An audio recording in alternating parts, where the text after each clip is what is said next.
दृष्टि की teaching exam YouTube channel में एक बार फिर से आपका स्वागत है। मैं हूं गीतांजलि।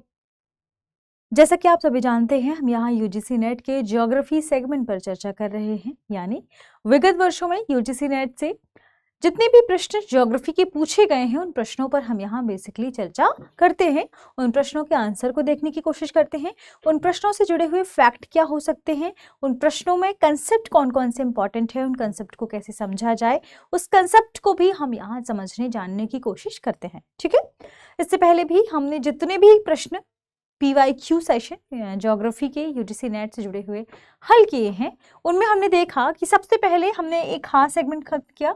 सेगमेंट था जियोमॉर्फोलॉजी, यानी भू आकृति विज्ञान से जुड़े हुए 2024 से 2013 तक के जितने भी प्रश्न थे उन हमने सारे कवर किए, सारे फैक्ट और उनके कंसेप्ट को समझा, डिस्कस किया। ठीक है, अब हम जलवायु परिवर्तन या आप कह सकते हैं जो जलवायु विज्ञान है, ठीक है, जलवायु विज्ञान से जुड़े हुए प्रश्नों को यहाँ देखेंगे। क्लाइमेटोलॉजी से जुड़े हुए प्रश्नों को देखेंगे जो 2024 से 2013 के बीच में पूछे गए हैं। ठीक है, तो हमने पिछले कुछ सेशन जलवायु विज्ञान से जुड़े हुए प्रश्नों के हल भी किए हैं, सेशन लिए हैं।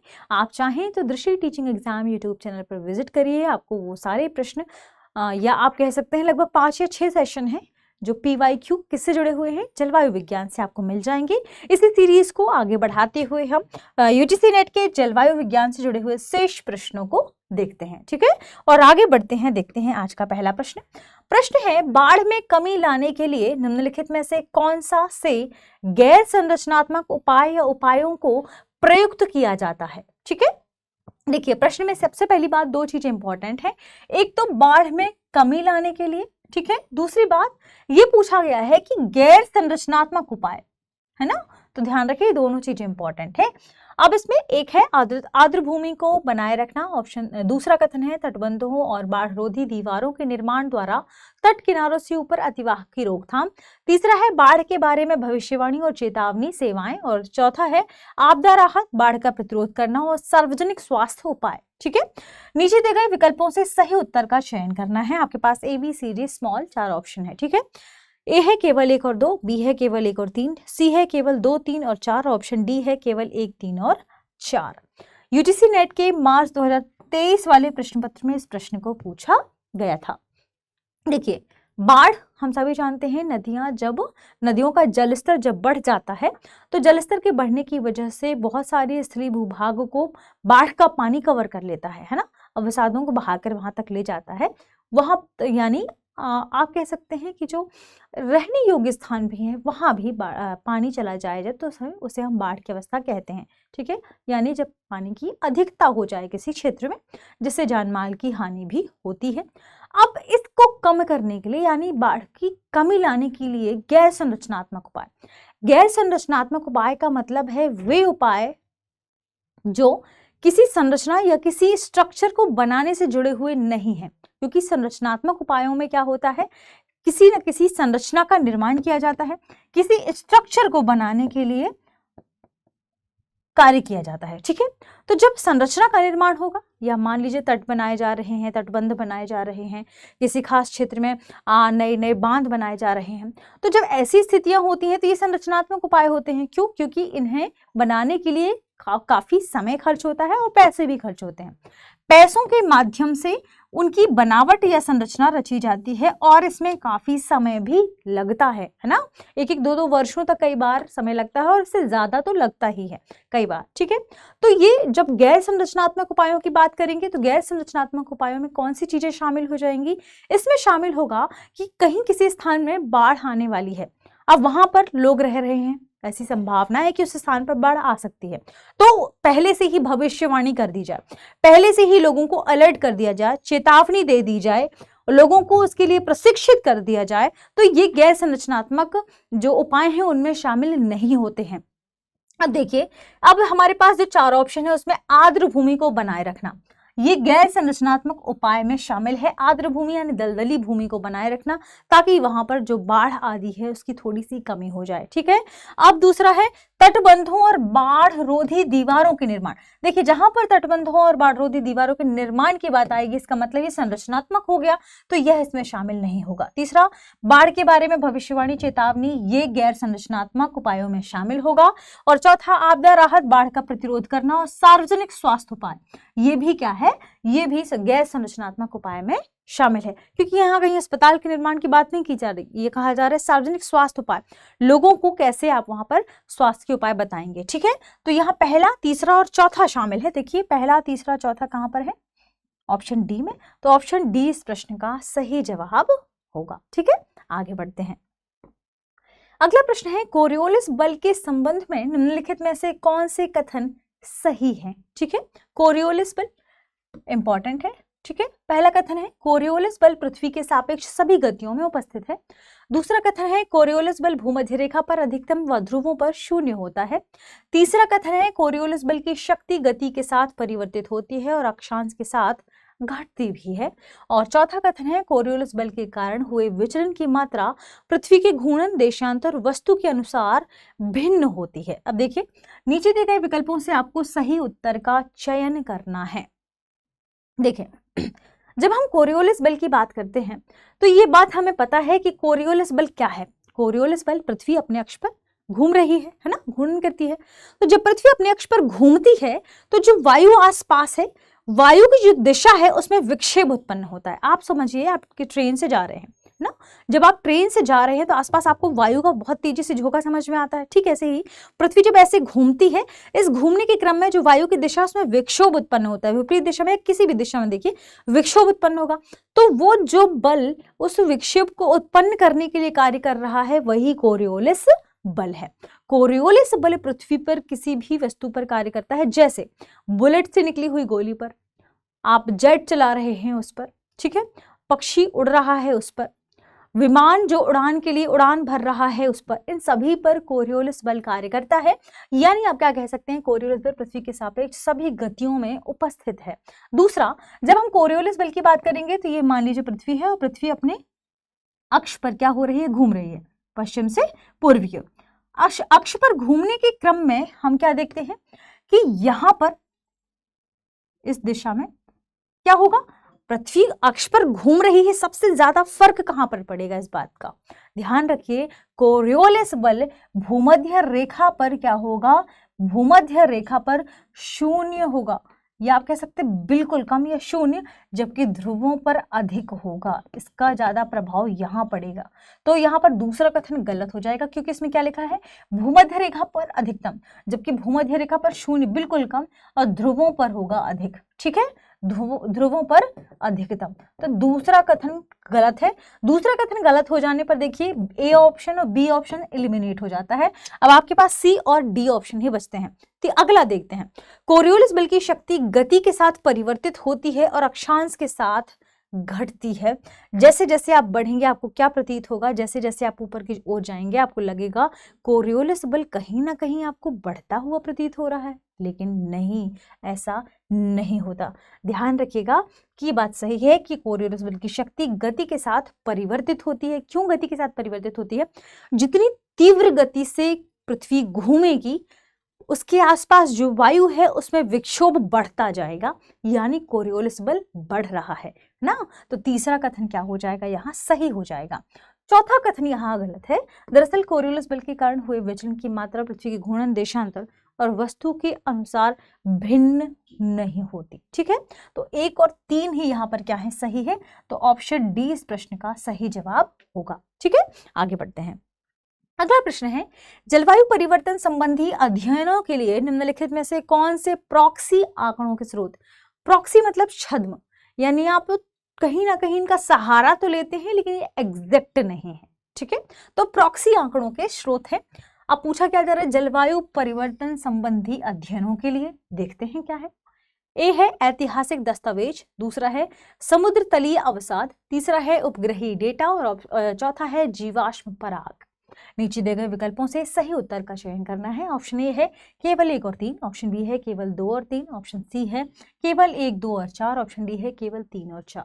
मार्च 2023 वाले सेशन से ही इस प्रश्न को भी लिया गया था। फिर देखते हैं प्रश्न यानी जलवायु परिवर्तन। जलवायु परिवर्तन यानी जलवायु में होने वाला परिवर्तन जिससे कई सारे प्रभाव उत्पन्न हो रहे हैं। जब कोई वैज्ञानिक समूह या वैज्ञानिक जलवायु परिवर्तन का अध्ययन करते हैं तो आज की जलवायु में क्या परिवर्तन आया है इससे कैसे पता चलेगा? जब वो पिछली जलवायु के बारे में जानेंगे। तो पिछली जलवायु के अध्ययन के लिए वे कुछ प्रॉक्सी आंकड़े या कुछ प्रॉक्सी सोर्सेस का उपयोग करते हैं। ये प्रॉक्सी सोर्सेस क्या है? देखिए, ये एग्जैक्ट डेटा तो नहीं देते, लेकिन कुछ अनुमानित या जो डेटा हो सकता था पुराना उसके बारे में बताते हैं। ठीक है, प्रॉक्सी सोर्सेस की हम बात करें तो पहले ऐतिहासिक सोर्सेस में शामिल हो जाते हैं। बुक्स जो पहले वैज्ञानिकों ने लिखी होंगी, उस समय के मौसम के बारे में जानकारी दी होगी, जलवायु के बारे में जानकारी दी होगी। उस समय यानी पुरानी जलवायु के बारे में ही तो पता करना है, तब तो वर्तमान जलवायु में होने वाले परिवर्तन को बता पाएंगे कि पिछली जलवायु से क्या परिवर्तन वर्तमान जलवायु में देखने को मिले हैं, है ना। तो इसके लिए ऐतिहासिक जब दस्तावेजों की बात की जाएगी तो न्यूज़पेपर्स वगैरह भी देखे जाते हैं, जितने उस समय आर्टिकल्स छपे थे वे सब देखे जाते हैं।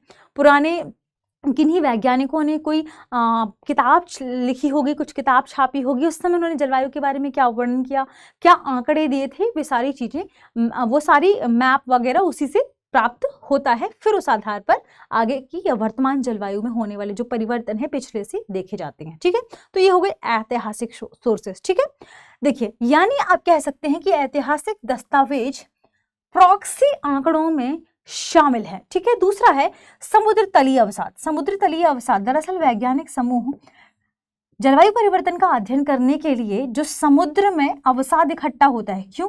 क्योंकि समय दर समय लगातार ऐसा देखा जा रहा है कि समुद्र के तल में अवसाद बढ़ते जा रहे हैं, और अवसादों के क्योंकि कई टन अवसाद प्रतिवर्ष समुद्र तल में जा रहा है।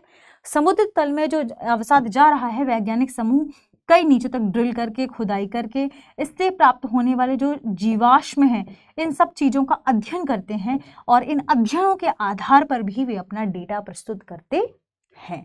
तो समुद्र तल का या समुद्र तलीय अवसाद भी इसमें इंपॉर्टेंट रोल अदा करते हैं। ये भी एक प्रॉक्सी सोर्स है। ठीक है, जीवाश्मी पराग, कुछ वैज्ञानिक तो जीवाश्मों के पराग को देखकर ये भी बता देते हैं कि किस प्रकार के पौधों से आया है, प्राप्त हुआ है। तो ध्यान रखिए, जीवाश्मी पराग भी यहाँ इंपॉर्टेंट है। जो एग्जैक्ट डेटा दे सकता है वह है उपग्रहीय डेटा, ये प्रॉक्सी सोर्सेस में शामिल नहीं होगा। 1, 2 और 4 इस प्रश्न का सही जवाब होगा। 1, 2, 4 कहां पर है? ऑप्शन सी में है। तो ये इस प्रश्न का क्या है? सही जवाब है। ठीक है, अगला प्रश्न है निम्नलिखित में से कौन सा से कथन सही है और है? कथन 1 है उष्णकटिबंधीय चक्रवातों की प्रबलता और आवृत्ति में वृद्धि हो रही है परंतु आर्थिक क्षति घट रही है। ऑप्शन 2 है या दूसरा है अरब सागर की अपेक्षा बंगाल की खाड़ी में अधिक उष्णकटिबंधीय चक्रवात आते हैं। तीसरा है प्रशांत महासागर में विकसित चक्रवात तंत्रों का दक्षिण पूर्वी एशिया पर प्रभाव पड़ता है। ऑप्शन यहाँ पर चौथा कथन है 5 से 22 घंटों के भीतर चक्रवात के प्रबल हो जाने के कारण इसके मार्ग का पूर्वानुमान लगाना कठिन हो जाता है। निम्नलिखित या नीचे दिए गए कथनों में से सही उत्तर का आपको चयन करना है। ऑप्शन ए है केवल 1 और 2, ऑप्शन बी है केवल 3, ऑप्शन सी है केवल 1, 2, 3, ऑप्शन डी है केवल 2, 3 और 4। यूजीसी नेट मार्च 2023 वाले सेशन में इस प्रश्न को पूछा गया था। देखिए, उष्णकटिबंधीय चक्रवातों से जुड़ा हुआ ही यह प्रश्न है। उष्णकटिबंधीय चक्रवातों के बारे में हमने पिछले सेशन में चर्चा की थी कि पृथ्वी के उष्णकटिबंधीय जोन में स्थित आने या उष्णकटिबंधीय क्षेत्रों में, उष्णकटिबंधीय क्षेत्र में जो महासागर स्थित हैं उन पर आने वाले चक्रवातों को उष्णकटिबंधीय चक्रवात कहते हैं। लेकिन 0 से लेकर 5 डिग्री नॉर्थ और 0 से लेकर 5 डिग्री साउथ इसके बीच में उष्णकटिबंधीय चक्रवात नहीं आते, है ना। हमने ये भी देखा था कि कैसे इसका समुद्री सतह का तापमान 27 डिग्री से अधिक होना चाहिए ताकि यहाँ पर गर्म वायु आर्द्रता के साथ ऊपर उठे। ठीक है, और ऊपर उठने के साथ भंवर का निर्माण हो, क्योंकि जैसे ही गर्म वायु ऊपर की ओर उठेगी ठंडी वायु से भरने की कोशिश करेगी, कोरियोलिस बल कार्य करेगा और भंवर का निर्माण होता है। ठीक है, और इस भंवर के निर्माण से ही चक्रवाती दशाएं उत्पन्न होती हैं। ठीक है, अब हमने ये भी देखा कि चक्रवाती दशाओं से काफ़ी हानि भी होती है, क्योंकि ये विनाशकारी होते हैं और जितना ज़्यादा विनाशकारी होंगे उनसे आर्थिक क्षति भी उतनी ज़्यादा होगी। ये ध्यान रखिएगा, यहाँ पहला कथन गलत हो जाएगा। पहला कथन क्या कह रहा है, उष्णकटिबंधीय चक्रवातों की प्रबलता और आवृत्ति में वृद्धि हो रही है लेकिन आर्थिक क्षति घट रही है। नहीं, दरअसल इनकी प्रबलता और आवृत्ति में वृद्धि हो रही है, साथ में इनकी आर्थिक क्षति भी बढ़ रही है। ठीक है, और ये ध्यान रखना है कि यदि हम भारत की बात करें, ठीक है, भारत के क्षेत्र की बात करें, तो अरब सागर की तुलना में जो पश्चिम बंगाल या कहें बंगाल की खाड़ी वाला क्षेत्र है, जिसमें ओडिशा राज्य शामिल है, पश्चिम बंगाल शामिल है, तमिलनाडु शामिल है, इन क्षेत्रों में जो आने वाले चक्रवात हैं वे ज़्यादा खतरनाक हैं और इस क्षेत्र पर उष्णकटिबंधीय चक्रवात ज़्यादा आते हैं। ध्यान रखिएगा, तो कहाँ पर, अरब की सागर की अपेक्षा बंगाल की खाड़ी में अधिक उष्णकटिबंधीय चक्रवात आते हैं। यहाँ दूसरा कथन सही है, पहला कथन गलत है। तीसरा कथन क्या कह रहा है, प्रशांत महासागर में विकसित चक्रवाती तंत्रों का दक्षिण पूर्वी एशिया पर प्रभाव पड़ता है। बिल्कुल सही बात है। जो हम पृथ्वी की पूरे वैश्विक मैप की बात करें तो प्रशांत महासागर यहाँ से यहाँ तक विस्तारित है ना। प्रशांत महासागर पर जो चक्रवाती दशाएं, चक्रवाती तंत्र बनते हैं, उनसे ये बात बिल्कुल सही है कि दक्षिण पूर्वी एशिया पर प्रभाव पड़ता है। तो यहाँ ये कथन भी सही है और यह बात भी सही है कि 5 से 20 घंटे के भीतर, ध्यान रखें, इन घंटों के भीतर चक्रवात के प्रबल हो जाने के कारण इसके मार्ग का पूर्वानुमान लगाना मुश्किल हो जाता है। ठीक है, कठिन हो जाता है। चौथा कथन सही है। यहाँ पहला कथन गलत है, 2, 3, 4 कथन सही है। इस तरीके से केवल 2, 3, 4 ऑप्शन डी इस प्रश्न का सही जवाब होगा। ठीक है, आगे बढ़ते हैं। अगला प्रश्न है, कोपेन के जलवायु वर्गीकरण के अनुसार निम्नलिखित में से कौन से 2 वर्णानुक्रमिक प्रतीक उष्णाद्र जलवायु को प्रदर्शित करते हैं। कोपेन के जलवायु वर्गीकरण के बारे में हमने लगभग हर सेशन में चर्चा की है ना। हमने पढ़ा कि कैसे कोपेन ने संसार में जितने भी जलवायु क्षेत्र हैं उन्हें तापमान और वर्षण के आधार पर 5 समूहों में और 11 उपसमूहों में विभाजित किया है। जैसे अंग्रेजी के लेटर कैपिटल ABCD समूह की यदि हम बात करें तो, और E 5 समूह, और अंग्रेजी के स्मॉल लेटर के रूप में 11 उपसमूहों में इसे इन्होंने विभाजित किया है। ठीक है, स्मॉल ABC और FSW, ये सारे स्मॉल लेटर्स में F। ठीक है, अब क्या पूछा जा रहा है कि निम्नलिखित में से कौन से 2 वर्णानुक्रमिक प्रतीक उष्णाद्र जलवायु को प्रदर्शित करते हैं। हमने जब पढ़ा था कोपेन के जलवायु समूहों के बारे में, तो हमने इसमें क्या देखा था कि जो A, C, D और E है ना, B को इससे हमने हटा दिया था। क्या बचता है, A, C, D और E। हमने देखा कि जो A, C, D और E है, ये समूह है, ये आर्द्र जलवायु को प्रदर्शित करते हैं, और जो B है ये क्या किसे प्रदर्शित करता है, ये शुष्क जलवायु को प्रदर्शित करता है ना। लेकिन ये ध्यान रखिएगा, जो A है, A वाला रीजन है, ये किस प्रकार के जलवायु को प्रदर्शित करता है, ये उष्णकटिबंधीय, ध्यान रखें, उष्णकटिबंधीय जलवायु को प्रदर्शित करता है। उष्णकटिबंधीय जब AF की बात की जाएगी तो ये उष्णकटिबंधीय आर्द्र जलवायु को प्रदर्शित करेगा, यानी इसमें आर्द्रता भी है, उष्णता भी है। ठीक है, अब A से जुड़े हुए देख लीजिए कहां पर है आपके पास। ऑप्शन में A है, ऑप्शन 1 है BWH, ऑप्शन B है AF, ऑप्शन C है DFC, ऑप्शन 4 है AM, ऑप्शन 5 है BSF। ठीक है, अब आपको इसमें से सही विकल्प चुनकर बताना है। A है केवल 1, 5, B है केवल 2, 4, ऑप्शन C है केवल 2, 3 और D है 1 और 3। हमने A के बारे में देखा उष्णकटिबंधीय, यानी ये उष्ण है और इसमें आर्द्रता भी है। AF और AM ये दोनों क्या है, वर्णानुक्रम है 2 और 4, जो उष्णाद्र जलवायु को प्रदर्शित करते हैं, जिसमें उष्णता और आर्द्रता दोनों मौजूद है। तो A और F क्या है, 2 और 4 है। देखिए कहां पर है 2 और 4, ऑप्शन B में। 2 और 4 ऑप्शन B इस प्रश्न का सही जवाब होगा। हम पहुंचते हैं इस प्रश्न के साथ अक्टूबर 2022 के प्रश्नों की सीरीज में, यानी अब हम इसके आगे अक्टूबर 2022 में पूछे गए प्रश्नों पर चर्चा करेंगे।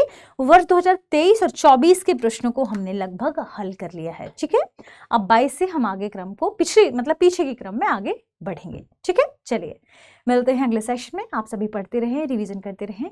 शुक्रिया।